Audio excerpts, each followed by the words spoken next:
What's going on, guys? So I just wanted to come here and talk about steroids. A lot of people say that they don't take them, when in reality that they do. These people claim to be natural, but they're the furthest thing from being natural. Those are the fake natties that we call in the fitness industry. But I want to talk about side effects. I want to talk about the benefits. I want to talk about what it's like, what you should be doing while you're taking steroids. Do I recommend them? Why do I recommend them, or why do I not recommend them? Am I against them? Am I natural? So I'm here to say that, one, I'm not natural. I never claim to be natural. I do use PEDs. Currently, I am off of them because of the side effects that come on when you do take a blast, or when you do take testosterone, any form of exogenous testosterone that you introduce into your body that's not already there. You're going to be having a couple of side effects, some that are not body composition, some that are more mental and more internal and long-term side effects, as opposed to just your bicep growing. So the side effects obviously include better recovery. These are really the benefits. Better recovery, helps with sleep patterns, helps with your sex drive, helps with your recovery of your muscles. It increases your strength. It just makes you more manly, if you will. Now, there are a lot of negative side effects that come along into this field. Now, if you decide to do steroids, I don't care. I'm not against it, nor do I condone it. But I want everyone to know that you need to have for sure, you need to have something inside of your protocol to help protect against some of these long-term things. Now, one of the side effects is something called gynecomastia. A lot of guys take, let's say they're taking testosterone twice a week right now. They're taking about 500 milligrams of testosterone, and one of the things that can happen is something called aromatase. Aromatase is actually the conversion between testosterone into estrogen. We don't want estrogen. Estrogen is bad.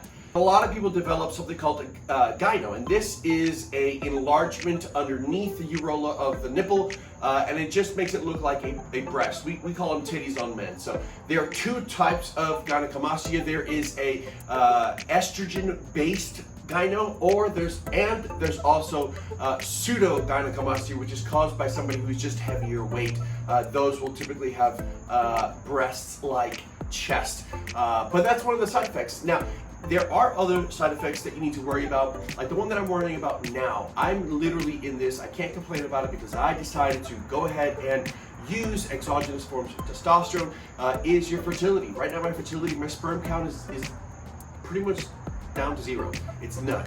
I don't know the exact number, but I know that the test said 20 million or higher positive, or 20 million count and lower negative. So I got negative.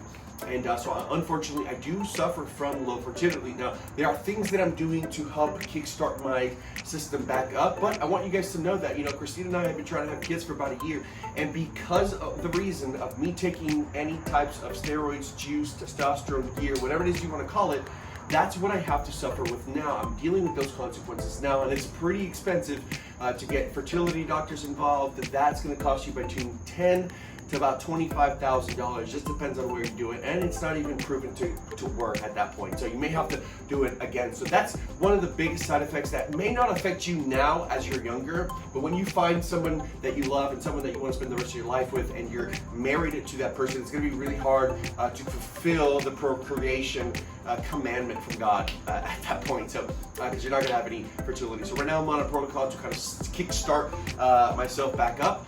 And hopefully within the next year or two, I will have a kid. So yeah, these are it could last up to 2 years of this side effect. Now, there's other side effects like enlarged heart. You could also enlarge your liver. You could also enlarge your organs inside of your body.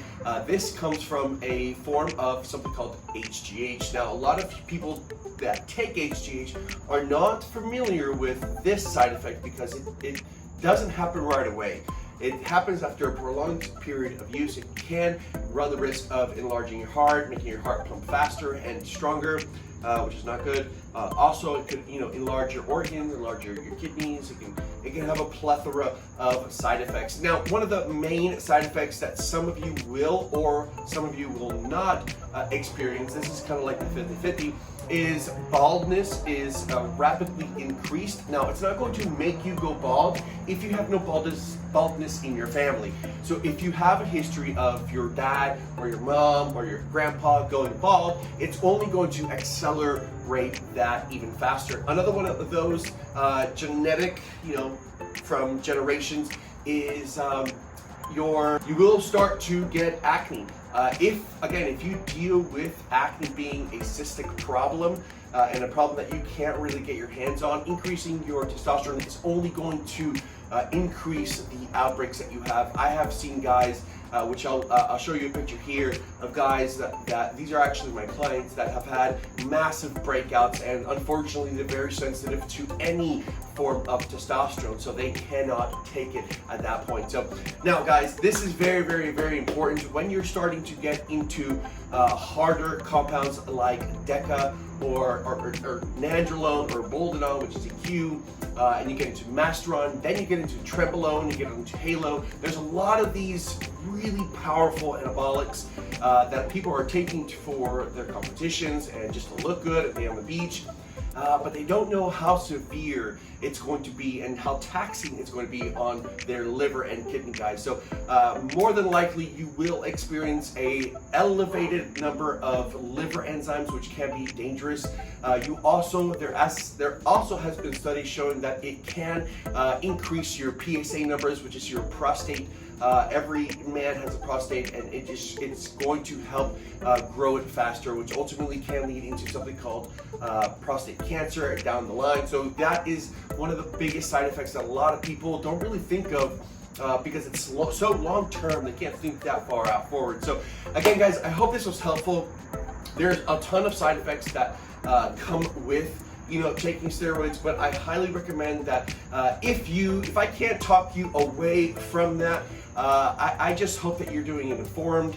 I hope that you're doing it with medical professionals behind you. No bro science, so don't take a bottle from a guy at the gym because he looks big and he's taking testosterone and he can sell it to you. Stop buying steroids from the gym dealer, guys. If you guys are going to partake in either TRT, which is testosterone treatment, or if you're going to be doing like a blast where you just want to have major changes, please do not go and buy from a gym rat, guys. This is the furthest thing you need to do. Please, please, please, please, please, I encourage you to go get blood work first, see where you are under the hood, see where your numbers are at, and then you progress into asking the doctor if you qualify for testosterone treatment, guys. So again, guys, please be very careful out there. I do not condone it, nor am I against it. I myself take it, but I'm off right now because I'm dealing with the side effects. And I want you guys to know that there are side effects when it comes to taking gear or steroids. You just have to be informed of that, guys. No one wants gyno, no one wants to not have kids. There's some people that don't, but I hope this helped, guys. If you guys have any questions about any form of SARMs, testosterone, injectables, anabolics, orals, anything, whether it be the pellets that you shoot up or whether it be the any subcutaneous stuff, if you guys are interested in it and you just don't know a lot about it, I recommend that you do not do it just yet and get informed. Let's talk to me first. Let's see if I can convince you to stay natural. But if you are a candidate for it, I'm not against it. I just want you to do it with medical professionals. Make sure your PCP, your primary care physician, is in the know. Make sure that your nephrologist is in the know as well. I have a nephrologist literally on call. And also, I would highly recommend getting an endocrinologist or just someone who owns a hormone clinic. So guys, I hope this helped, and I'll see you guys on the next one. Peace.